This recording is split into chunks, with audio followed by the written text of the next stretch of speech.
best options right now in the blue side opener, but the Lancelot and the Yisun Shin still open to take. Yep.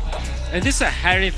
First ban coming out from Onic is direct salute to the metagame, as well as the fact that it is Netsuki's favorite so far. Although they were successful the first 2 weeks for Omega with this Harith, teams are slowly catching up, and it came to a point where the first ban is Harith. Yep. A lot of contemplating onto actually taking out 2 heroes here for James. As I've mentioned, it's very crucial here for Smart Omega to prevent that from happening. And the Selena direct ban here onto Super Friends. This is gonna be Lancelot, right? There's no other good trade. I mean, the Yisun Shin is still available to take if you want to play the Joy. In case you want to show off your new skin. Well, not yet, because it's not yet released, but at least we could see the preview of it. Onic Philippines, I feel like it's still going to be the Lancelot. Let's not kid ourselves over here. Lancelot's probably still the best blue opener right now.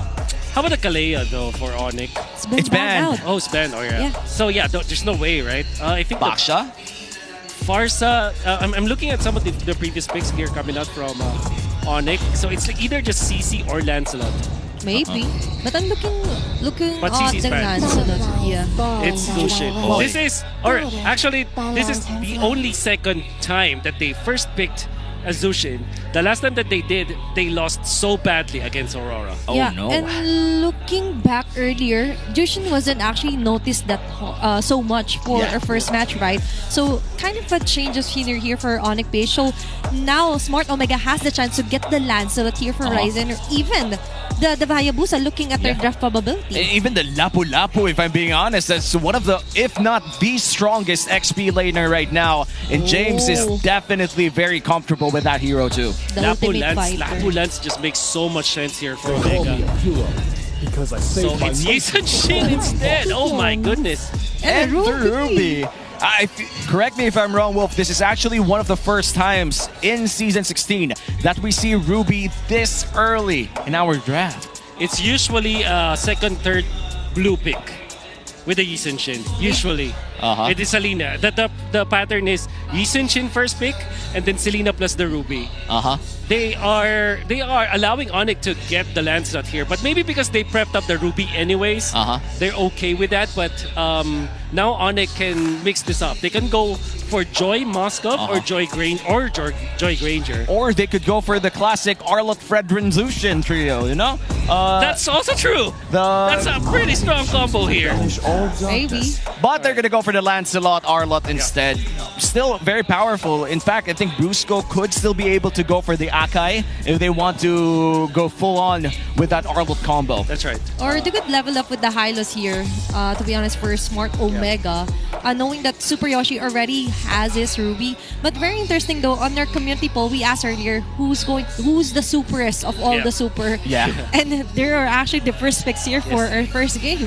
I wonder if Omega will pick up the Farsa. Maybe the other option is the Valentina. But between Farsa and Valentina, Farsa is gonna be picked here. If they do skip it, they might just pick something like Katatkacha or even the Hylos. Yeah, the Lapu is still open. I'm pretty sure if they don't get the Lapu Lapu at this point, it might just get be banned out. And here comes the What is happening? Ruby Lunox once again. We've seen this earlier with AP Bren playing this Ruby and Lunox again and again. And now for Omega, it seems that they're playing the same composition, this time a bit earlier in our draft. What is happening? Like, is it like this Ruby Lunox is the combo for the past week for most teams? Like, everybody just practice it in scrims and then everybody just try to play it out? Maybe. I'm not sure. It's a Lunox day today. But I do believe still it's too early if you want to pick up the Lunox, because there are more probable heroes here for Haji. Specifically, the Force is still open. Or even go for the Kagura if you want to just go for the mobility and the burst damage. And we're pretty much still unsure if this is going to be a mid lane Lunox or a gold lane Lunox. But based on what happened earlier, it seems that this is going to be a mid lane Lunox and hopefully a roam Ruby. Because out of all the players here for Omega, there's one Ruby specialist, and that would be Super Yoshi. Okay, so they banned out Uranus after seeing this ban on the Baksha. And we also know that the damage output, the damage profile of Onic might not be enough against Uranus. So for Omega, they can also ban another combo with the Arlet. In this case, it will be. Is that Gatot Kacha? What is Muscle of Iron, Bones of Steel? That is Gatot Kacha, yes. That is Gatot Kacha. Yes, it is. And now it will be banned out here by Omega. And I feel like for the side of Onic, it's still... As much as I'd like to see Ryota using this R-Lot, I'm pretty sure this is still going to be a flex pick. Unless, of course, they want to give comfort for Ryota. It is his first game, after all, in a while for MPL Philippines. All right, so the thing is, in Omega's fourth pick, we will already see what the roles will be, at least for one of either the Ruby or this Lunox. So the Hylos ban, as we've mentioned. Good identification here coming out from Onic. So one option here for Omega is if they do pick up the Badang, that will confirm this Ruby in the EXP lane. But, oh wait, now that I think about it, Ruby Gold with the Yi Sun-shin also worked before. It does. Yep. It has worked historically. Ruby has been the go-to gold lane for Yi Sun-shin compositions, but now they're gonna go for an Esmeralda. Confirmed. Still, pretty much, I mean, Esmeralda Gold is also doable. So a lot of flex picks here for Omega. Maybe, but you could just stick your ground onto what you're most comfortable with. And Super Yoshi, leave it to him to use the Ruby. And then just somehow just come up with the surprise here. Stick to the guns here for Netsuki. How about Edith and Beatrix here for Onic? So Beatrix is... I guess it's gonna be fine if it faces a Lunox, and it's also gonna be fine if it faces a Ruby. So instead it will be a Claude. That is the Grok. So wait, we don't know yet. This could be an XP Grok. This could be an XP Grok. I don't think if you're up against an Esmeralda, you wouldn't really want to go for an XP lane Grok. So I'm gonna lean towards this R-Lot for a bit. Omega locks in the Hellcurt. Which role though?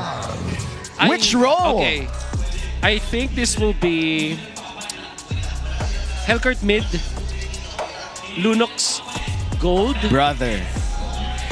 Rome Ruby. I know. I've seen this in MDL. Or gold Hellcurt? Yeah. Gold Hellcurt? I'm not sure. Even on the roam if you want. I don't think anybody's sure where the Hellcurt is going. Okay, if you were to guess, let's guess. Hellcurt? I'm saying mid. I'm saying gold. I'm saying roam. Okay. Alright. Just to put it out there. We'll see. Who gets it right? Who gets it? It's gold! It's gold lane. It's gold lane Hellcurt for Smart Omega in Game 1 against Onic Philippines. Claude versus Hellcurt. That's the matchup for game number 1 as we head on to the Land of Dawn. Once again, this is your second best of 3 series of the night. Our week 4 opener. This time it's going to be Omega versus Onic Philippines. Onic Philippines straight from a tough loss against Twisted Minds last week. That was one of the best 3-game series that we've ever watched in Season 16. And now they're going to try to go back and get a dub here inside our current series. Apologies for that. Sorry. We're still in shock. And okay, so have I seen Hellcurt in the gold lane before? I wouldn't say as of recent memory, but I do see it in high level RGs actually. Like if you sometimes you scroll on TikTok and then you just find out some of the good stuff that streamers do, like the Hellcurt gold. I'm trying to ransack my mind on where I seen it, but I'm sure that last week there was an MDL team that actually used the Hellcurt, but it wasn't in the gold lane. In MPL Indonesia, the Hellcurt was used in the mid lane. Okay. It actually worked. So in this specific instance, is it safe to say it's going to be the first time we will be seeing a Hellcurt on the gold lane? Perhaps. As far as I think that. Let's say franchise era. Era, the time where there was a gold lane. You know when the gold lane was invented in the game? Season 8. So it was Season 8, yeah.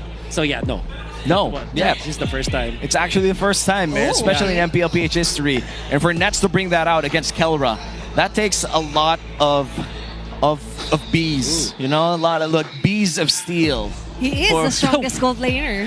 He is the strongest. Saying that as well. You're right. Way back. Okay. Requires steel level bees. You know. He is the Nets standard. There is no other player that can play like this in the gold lane other than the Nets standard. Oh yeah. You know, Nets never fails to entertain. And I gotta give it to the dude. If I'm being honest, not a lot of gold laners want to be put on that quote-unquote antagonist role. Like people who just wants to, like people who baits other people to beat them. But you know, Nets is pretty much comfortable with that, and he did say that he's pretty much matured at this point. We're all just fishes in the sea, and Nets just catching us right on cue with a surprise pick here for Smart Omega. I'm kind of confused on where they would like to go with things like this, especially for a gold lane Hellcurt. Yeah, especially with the power spikes. Like, you're looking at a Yi Sun-shin that wants to farm a lot, and suddenly you have an assassin in the gold lane. Puts a lot of mid pressure for Super Friends too, especially come level 4. Speaking of mid pressure, this Lucian. Baby! Okay. I'm sorry, Nets. I'm sorry, Nets. We doubted you. We doubted your Hellcurt play, but that was explosive. That's insane. And I do agree with you, especially with the Deadly Stinger, right? You have that pounce, and you also have this invisibility against Onic PH. And he's just going to get minions upon minions, use the Deadly Stingers to potentially get this gold crab as well. But slight 1v1 against Kelra, leaves for the PMI, and he does secure that gold crab. Now it is level 4 for both junglers, and now King Kong fails to secure that kill on Haji. First turtle about to come online. Yeah, we put a lot of focus in the gold lane, but we have to take note that this Lucian had a lot of help with the Grok, freezing the lane with that wall.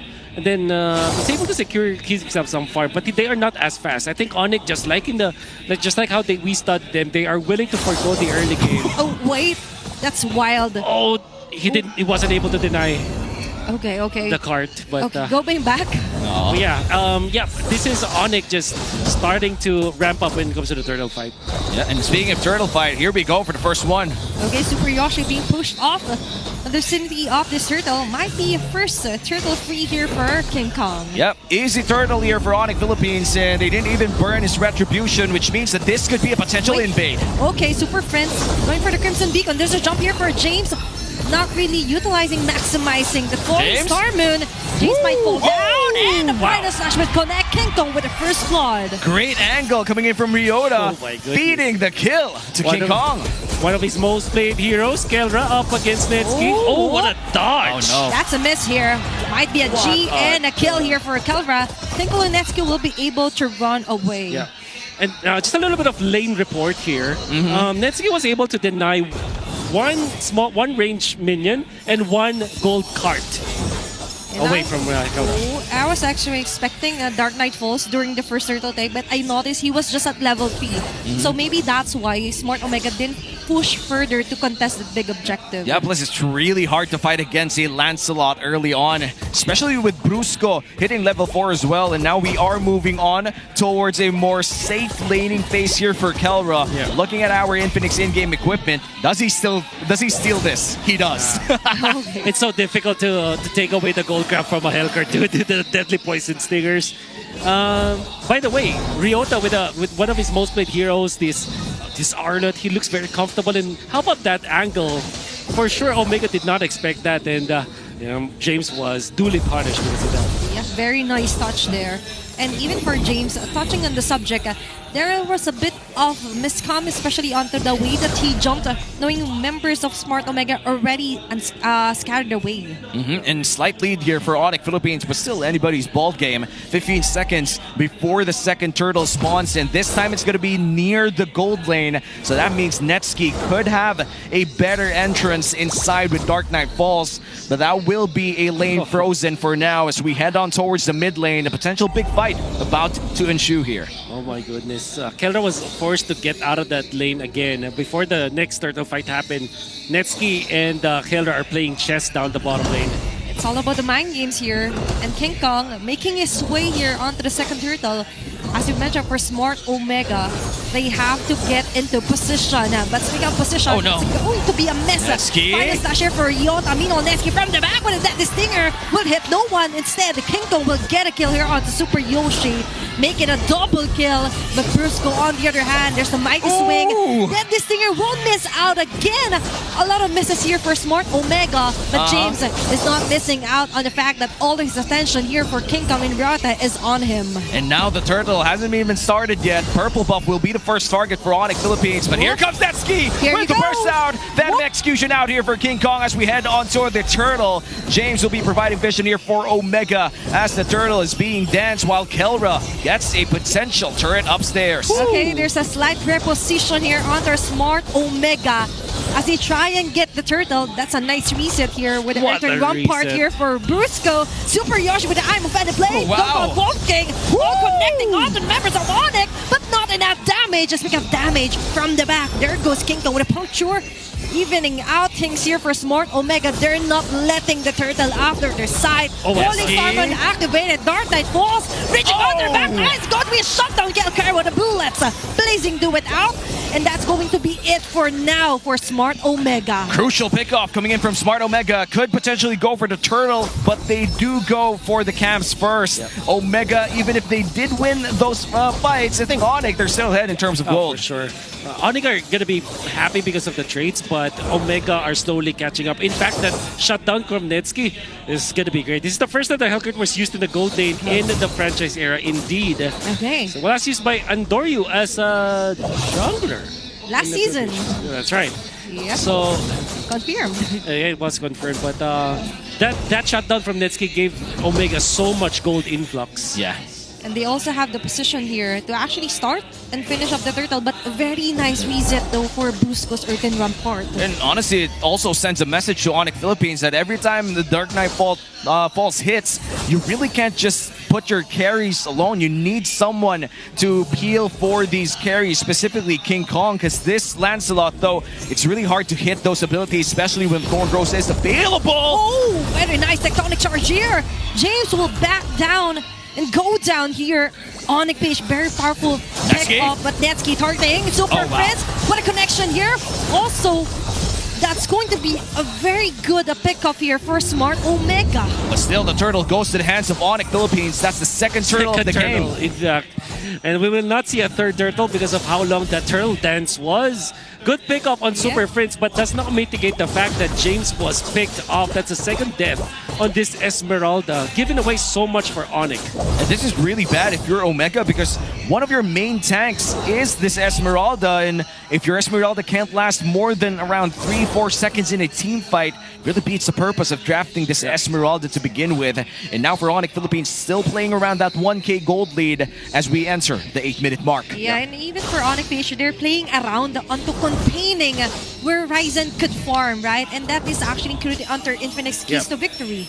And speaking of containing, Netsuki was able to contain Kelra for the first 5 minutes of the game in the bottom lane. But there was a brief moment where Kelra was able to get out of the rope. Okay, and now he's being chased down. It's going to be a powerful setup here for Super Yoshi. Moving forward with the Phantom Slash. Activating King Kong to get out of Ryzen. And from the back, making it a double kill. Haji with the rest of the gang will be able to get the pickup, but that is not enough. King Kong is thirsty. He wants more. He wants to go for more blood here. James trying his best to defend the turret, but still for Onic Philippines, what a great move and pickup on the 3 members. That's a minimum of 8 punctures within the last few seconds of that fight, Wolf. Yeah, ladies and gentlemen, that is why the Lancelot is the superior jungler. So far, now we've seen in Onic, in MPL Philippines, and King Kong especially is one of the best Lancelot players that we've seen all season long. And we are going to see it again in 4K. Let's count. Let's count it. All right. How many punctures did King Kong actually do in this fight? Great engage coming in here from Ryota. That's 3, 4. Then how many more, King Kong? 5, 6, 7. And he goes out. That's just 7. No, make that 8, make that 9. You know what? That's insane. Forces the flicker out of Haji as well. And now we enter the potential fight for the First Lord. Yep. And we saw as well, I mean, we have not talked about it that much, but Ryota with that initiation was definitely a fresh new sight for Onic Philippines' fans, as the Arlot from Ryota looks to be a very comfortable pick for Onic. And that's how you make your presence known here. Concealed play. It's going to be pulled over here for Super Yoshi. Dark Knight falls activated. Keller that's delivering the bullet. Oh! That's going to be enough damage. Chase through the falling Stormwind. That's a nice layer here for Smart Omega. Not enough to do so much damage as the KK connection still activates. Here comes Super Freeze as well with the super moves. Keiko from the front and Kelra as well. It's going to be a mayday here for Smart Omega. 3-4-2 trade off. Wow. That already started to be really good for Super Yoshi. I'm actually surprised that Nets did not jump after he popped the Dark Knight Falls. He could have went down to the back lines. It's impossible that they did not have the vision because they both have the Yisenchin and the Hellcurt. They must have the superior vision. That was already a good start, but obviously Brusco with the Grok, good counterplay. James also jumped in, but imagine if Netsky jumped to King Kong or to Kelra, things will be different. Unfortunately, some hesitation from the net standard. It was a big disaster for Omega. I think that hesitation came from the idea as well that he wanted to layer that Terrify as much as possible to the layer that they do have right now. And Super Yoshi just bursted down immediately as the Lord pushes down mid lane. The siege is not over yet. They still have a wave up top. And that's why you never second guess it. You never doubt if ever you have that great setup. And now for Onic, they're just so sure that they will get the right target. Dark Knight was activated. Carry with the Blazing Duet. A very nice delivery here for the Yota. But Haji will get the opening to tore him down. The Deadly Singers will connect, but not enough to do so much damage. Kill off Calibra. And they're still going to go for the bottom lane, but it seems that Omega finally defends their inhibitor turret as the siege ends for Onic Philippines, now with a 6,000 gold lead. How do we stop the bleeding if you are part of the barangay? Get a split push with Netsky, maybe have a good jump, and allow Ryzen to just output the damage.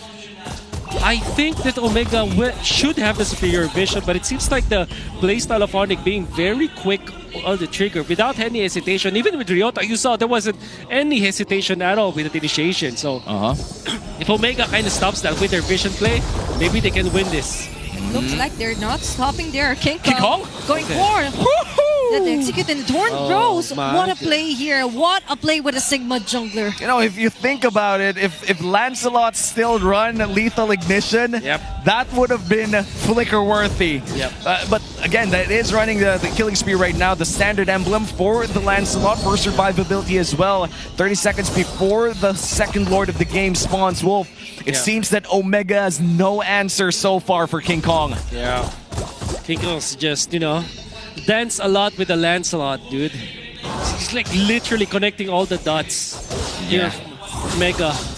Well, I wish I could play Lancelot like King Kong, the Sigma jungler. People call me the Ligma jungler. I'm sorry, I was caught off guard there. I wonder who those people are. My friends, aka you guys.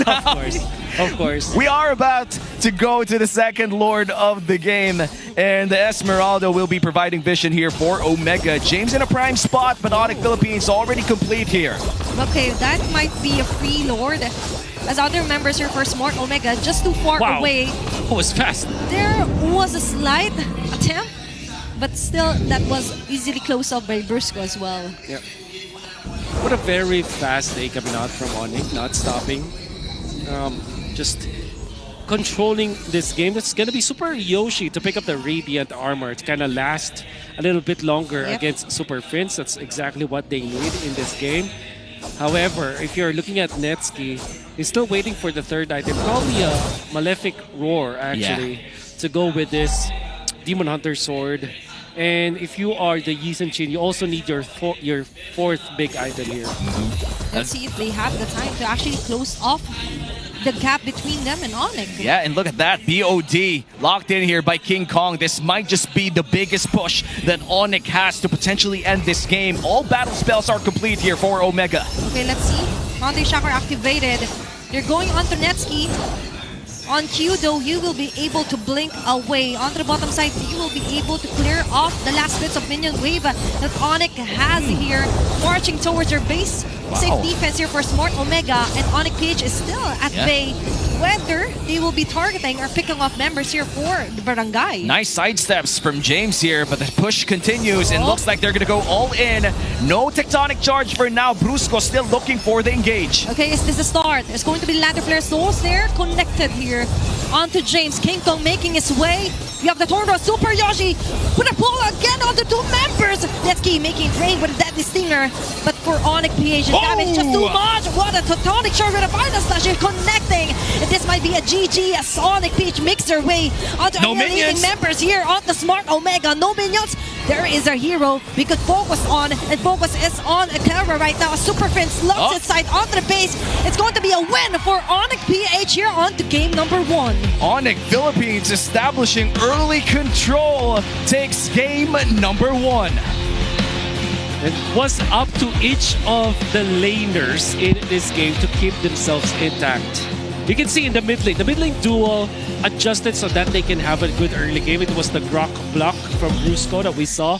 And then King Kong just minded his own business, made sure that he is able to maximize the strength of a Lancelot. You can see the XP laners also fend up for themselves. And most importantly, Kelra, the gold laner, almost dropped to Netsuki many times in this game. And what he did in the 5th minute was actually super duper good in my eyes, because what he did was, when there was so much chaos around the turtle, he sneaked into the top lane so that he kind of let go of. He was able to wiggle his way out of the chokehold that was there from Nets. And the best part about this, Claude, is the moment that you leave the lane, that's when you start winning. And for Onic Philippines, they knew their win conditions, even up to that part where if ever they do get to the late game, they still have that Claude. Yep, and that's how you reach your destination, even if you make a quick detour here for Kelra. And you know, when you mentioned, like, we're talking about the win conditions, specifically for both the initiators here, Ryota as well as Brusco, they focused on Ryzen alone. And even up to the last point, they were able to catch him. But the Sigma jungler on his performative era right now with this Lancelot, 5-1-6. The MVP of the game. And you know, King Kong has always been one of the best assassin users here in MPL Philippines ever since that he was part of the MPL, or he is part of the MPL. King Kong is right now, I feel like, returning, or if not already at the form that he has been in the M series. And I would say that in terms of jungling, he's within top 2 right now for MPL Philippines. And how about that depth graph that you're seeing? Like, this is probably one of the few times that I've seen the radar graph almost, or radar chart almost like filled up. It means that his impact in the game was so good. 10k damage on turrets, so that meant that he was actually contributing to the push for all of the lanes. You have 5 kills and a very high GPM. Right now we're gonna see King Kong with the right timing to go for Super Yoshi, but how about Ryota's jump? You can see here, look at that snag. Beautifully done. Delivered to King Kong with the ultimate. And I do like onto the first game, Ryota actually played one of his signature or most played years so far in his MPL PH history. And with those angles, they were able to somehow displace members here from Smart Omega. Specifically, even Super Yoshi was having a hard time with his Ruby. And Ryzen too. Imagine zoning out the Yi Sun Shin away from those turtles. And look at those surprise engages with the flicker as well. 9 punctures. And if you are going to file the death report on Omega, you can put there a lot of punctures from King Kong himself. Cost of death. Too much punctures from King Kong. And look at that, a stellar engage coming in from Brusco. I feel like apart from this one big engage, he was also looking for a great angle to end the game as well, which we will see later on in our MVP highlights. This Grok, I feel like fundamentally sound gameplay would be an understatement, but that's mostly what he did here in game number 1. Now look at Brusco. He's gonna catch Ryzen eventually. He's holding his ultimate for this Ryzen guy. Look at how beautiful that is. That is called target selection at its finest, dude. And Ryota dodged the ultimate as well. Well, a lot of our XP laners, actually both of our XP laners here played these final moments of the game well. James was buying a lot of time with sidestepping on that Esmeralda, but then again, you could only sidestep so much, especially when the pokes, the damages coming in from Onic Philippines is starting to hurt, starting to make you bleed. Of course, our MVP King Kong in this game number 1 playing that Lancelot on the blue side. This was fairly a quick game. Our current average game time here in MPL Philippines Season 16 is currently at 16 minutes, and they were able to end this at 15. A very dominant early game all the way to a mid-game power spike that ended the game. That's the story for Onic Philippines. And for Smart Omega, they actually tried to wiggle their out onto the early game, trying to cut the second turtle, but it took way too long in my opinion. Yeah. That's why Onic Page just went ahead with King Kong, are you ready? Yeah. Just take the turtle, we'll keep them at bay. Yeah, that's right. Like you see, this game from Onic was totally different. Well, not totally actually. Slightly different from their usual antics where they eventually got the first blood in this game. And like you said, only 1 out of the 4 games that Onic has played were they able to secure the first blood. And in this specific scenario, they were able to destroy the early game with good aggression and good usage of their pieces. In fact, I would say that they were more patient in this game compared to other games that they have. In this particular game, I think that they have studied Omega so well, and they knew how to counter each move that Omega did. And the Haji, Lunox, and the Ruby this time for Super Yoshi. This is something that we've seen last series as well, the Lunox Ruby, but this time it was picked way earlier than what we saw last series. What are your thoughts about this? Like, obviously right now it's 0-3, but people are still drafting it. The fact that Lunox has been played in the mid lane for the first 3 games out of potentially 4 or 5 games that we have today kind of tells us that something happened during the weekdays when Onic or Omega or other teams like